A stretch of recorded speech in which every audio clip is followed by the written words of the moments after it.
નમસ્કાર મિત્રો અત્યારે બપોરે 2 વાગ્યાનો સમય છે। 2 વાગ્યાના મહત્વના સમાચારો ઉપર નજર નાખીએ તો પ્રથમ વરસાદની આગાહી। ગુજરાતમાં ચોમાસાએ જમાવટ કરી લીધી છે। સૌરાષ્ટ્ર, દક્ષિણ ગુજરાત અને ઉત્તર ગુજરાતમાં ઘણી જગ્યાએ ભારેથી અતિ ભારે વરસાદ પડી ગયો। આગામી 5 દિવસ પણ રાજ્યના કેટલાક વિસ્તારોમાં ભારેથી અતિ ભારે વરસાદ પડવાની શક્યતા છે। આજે અષાઢી બીજના દિવસે હવામાન વિભાગે રાજ્યના 10 જિલ્લામાં અતિ ભારે વરસાદની આગાહી વ્યક્ત કરી છે। આગાહી પ્રમાણે કચ્છ, પાટણ, સાબરકાંઠા, બનાસકાંઠા, અરવલ્લી, મહીસાગર, રાજકોટ, જૂનાગઢ, નવસારી, વલસાડ, દમણ, દાદરાનગર હવેલીમાં ઓરેન્જ એલર્ટ આપવામાં આવ્યું છે।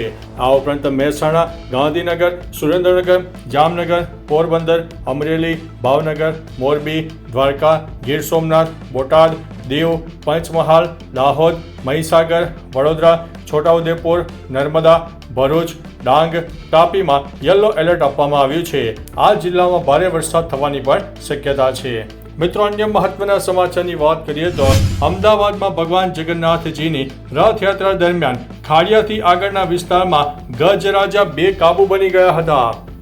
આ સ્થિતિને કારણે ટ્રકોને પણ રાયપુરમાં રોકી રાખવામાં આવી હતી।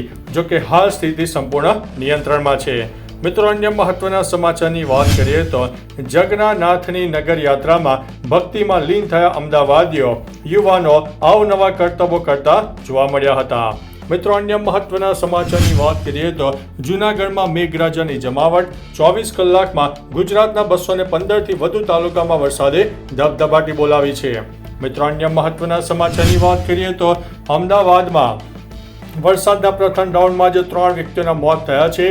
નિકોલ, ઓઢવ અને દરિયાપુરમાં નિર્દોષ લોકોએ પોતાના જીવ ગુમાવ્યા છે। જવાબદાર અધિકારીઓ સામે FIR દાખલ કરવાની પણ માંગ સામે આવી છે। મિત્રો, અન્ય મહત્વના સમાચારની વાત કરીએ તો અમદાવાદ પ્લેન ક્રેશમાં ઈજાગ્રસ્ત 12 મેડિકલ સ્ટુડન્ટ્સની સંપૂર્ણ ફી માફ કરવાની જાહેરાત કરવામાં આવી છે।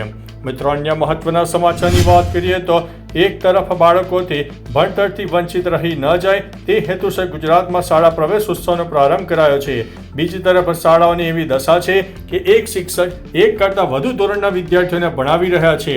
ભણશે ગુજરાતના નારા લગાવવામાં આવી રહ્યા છે। ત્યારે સવાલ એ ઉઠ્યો છે કે શાળાઓમાં વિદ્યાર્થીઓને ભણાવશે કોણ, એ જ મહત્વનું થઈ પડ્યું છે। મિત્રો, અન્ય મહત્વના સમાચારની વાત કરીએ તો વડોદરામાં અત્યારે વરસાદી પાણીના નિકાલ માટે મોટી યોજના કામમાં આવી છે। દક્ષિણ વિસ્તારમાં વરસાદી પાણી ન ભરાય તે માટે 12 કાંસની નવી કામગીરી હાથ ધરવામાં આવી છે।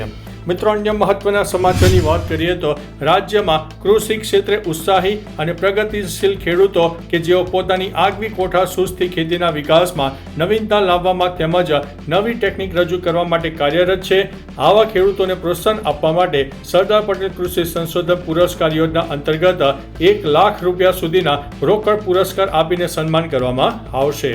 મિત્રો, અન્ય મહત્વના સમાચારની વાત કરીએ તો મધ્યપ્રદેશમાં મુખ્યમંત્રીના કાફલાની 19 ગાડીઓમાં ડીઝલની જગ્યાએ પાણી ભરવામાં આવ્યું।